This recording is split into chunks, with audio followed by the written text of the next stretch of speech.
Hello students and welcome back to your channel learn with चाहत।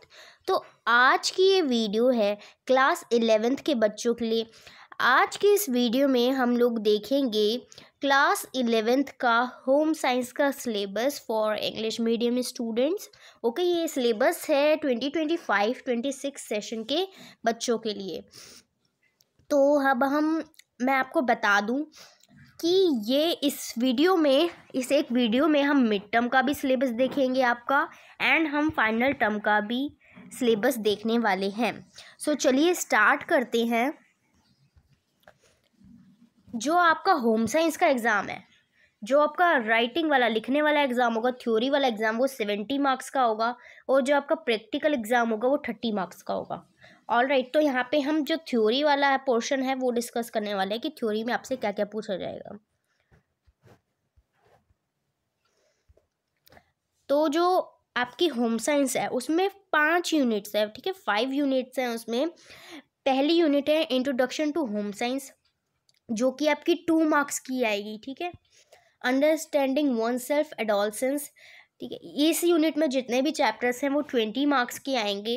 Understanding family community and society, ये 3rd unit है, और इसमें जितने भी चैप्टर्स हैं वो टोटल 15 मार्क्स के आएंगे, ठीक है। किसी एक चैप्टर की वेटेज नहीं दे रखी है, यहाँ पे यूनिट वाइज वेटेज दे रखी है। नेक्स्ट यूनिट है 4th यूनिट चाइल्डहुड, इसमें जितने भी चैप्टर्स है वो 15 मार्क्स के आएंगे। और जो 5th यूनिट है एडल्टहुड, इसमें जितने भी चैप्टर्स है वो 18 मार्क्स के आएंगे। टोटल आपका हो गया थ्योरी 70 मार्क्स का, प्रैक्टिकल 30 मार्क्स का, एंड ग्रैंड टोटल हो गया 100 मार्क्स का।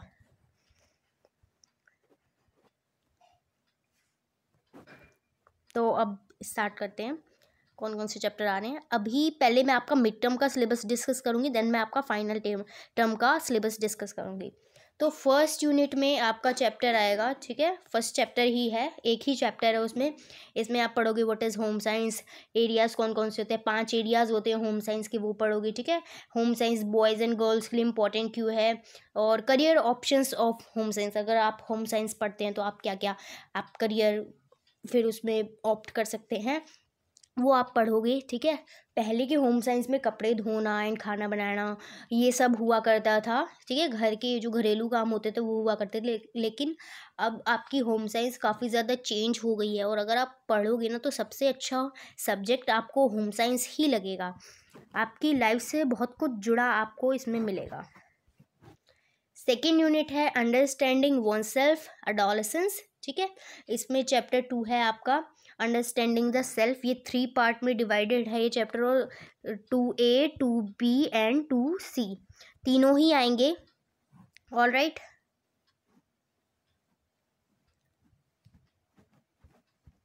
थर्ड चैप्टर रहेगा food nutrition health and fitness, ठीक है, और उसमें आपको ये सारे टॉपिक्स पढ़ने होंगे। और जो इधर वाला सिलेबस है ना आपका, यहाँ पे जो देख रहे हो आप, ये सब प्रैक्टिकल का सिलेबस है, ठीक है।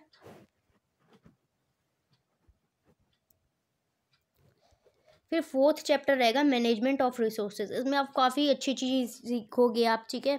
रिसोर्सेज कितने टाइप के होते हैं, human and non human resources, ठीक है। और इसमें आप स्पेस मैनेजमेंट थोड़े आगे वाले चैप्टर में सीखोगे। टाइम मैनेजमेंट कैसे करना है, रिसोर्सेज का मैनेजमेंट कैसे करना है, ठीक है, आप उसमें ये सीखोगे, और काफ़ी अच्छी चीज़ है ये। वरना होम साइंस सुन के हमें क्या लगता है कि कपड़े धोना एंड खाना बनाना, बहुत लोगों की थिंकिंग होती है ये, ठीक है। तो ये 4th चैप्टर में आप ये सारे टॉपिक्स पढ़ेंगे। 5th चैप्टर रहेगा फैब्रिक अराउंड अस,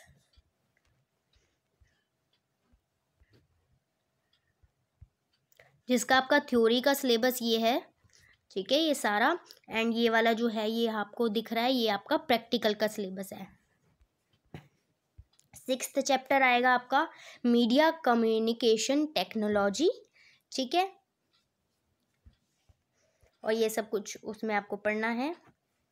फिर आ जाती है आपकी यूनिट थर्ड आ जाती है आपकी, okay, understanding family community and society, ठीक है। इसमें चैप्टर है आपका, ये है chapter 7 concerns and needs in diverse context. ये भी 2 पार्ट्स में डिवाइडेड है ये चैप्टर। पहला पार्ट है 7A, ऑल राइट, इसमें आपको न्यूट्रिशन, हेल्थ एंड हाइजीन के बारे में आप पढ़ेंगे।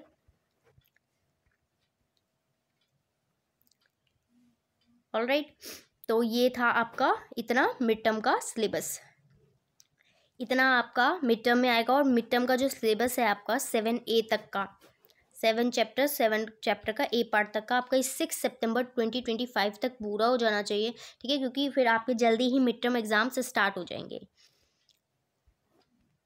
अब चलते हैं फाइनल टर्म का सिलेबस। जितना मिड टर्म में मैंने बताया उतना तो आएगा ही फाइनल टर्म में, उसके अलावा क्या क्या आएगा अब आप वो सुनिए। 3rd यूनिट है हमारी understanding family, community and society. तो इसमें आपका चैप्टर वही 7 chapter concerns and needs in diverse context. इसका B पार्ट आएगा रिसोर्सेज अवेलेबिलिटी एंड मैनेजमेंट। इसमें हम बेसिकली आप स्पेस मैनेजमेंट के बारे में सीखेंगे। 4th यूनिट है चाइल्डहुड। चाइल्डहुड में चैप्टर 8 है सर्वाइवल, ग्रोथ एंड डेवलपमेंट। क्या होता है सर्वाइवल, क्या होती है ग्रोथ, क्या होता है डेवलपमेंट, आप वो सब देखेंगे, ये सब इसमें हम समझेंगे, ठीक है। फिर चैप्टर 9 आ जाता है आपका न्यूट्रिशन, हेल्थ एंड वेलबींग, जिसमें आपको ये सारे टॉपिक्स पढ़ने होंगे। 10th चैप्टर है अवर अपैरल, ठीक है, हमारे परिधान, ये चैप्टर का नाम है, जिसमें आप ये सारे टॉपिक्स पढ़ेंगे। 5th यूनिट आ जाती है फिर हमारी, ओके, इसका चैप्टर 11 चैप्टर जो है हेल्थ एंड फिटनेस, ठीक है, उसमें आप ये सारे टॉपिक्स पढ़ेंगे।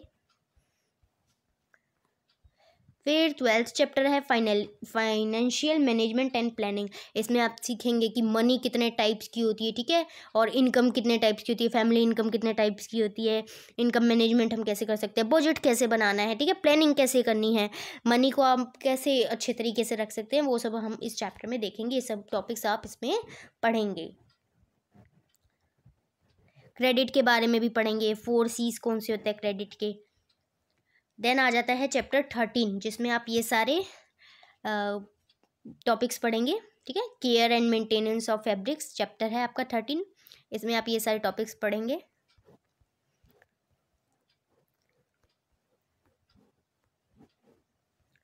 और ये जो फुल सिलेबस है ये आपका, ये जो पूरा मैंने बताया मिड टर्म का और जो अभी बताया, ये पूरा फाइनल टर्म में आएगा, ठीक है, और ये कंप्लीट हो जाना चाहिए 31 जनवरी 2026 तक। और सारे प्रैक्टिकल एग्ज़ाम्स वगैरह भी, ठीक है, हो जाने चाहिए। और फिर आपके कॉमन एनुअल एग्जामिनेशन स्टार्ट हो जाएंगे जल्दी ही। ये है आपकी स्कीम फॉर प्रैक्टिकल एग्ज़ाम्स, आप देख सकते हैं किस किस तरह के क्वेश्चंस आएंगे, किस तरह के, ठीक है, इस तरह से आपके 30 मार्क्स प्रैक्टिकल में डिज़ाइन होंगे। वैसे देखो प्रैक्टिकल तो क्या ही लेते हैं उसमें, प्रैक्टिकल तो आप देखोगे क्या ही होता है, 11th में तो 12th में तो होता भी है, बट 11th में तो आपको प्रैक्टिकल की इतनी चिंता करने की ज़रूरत नहीं है।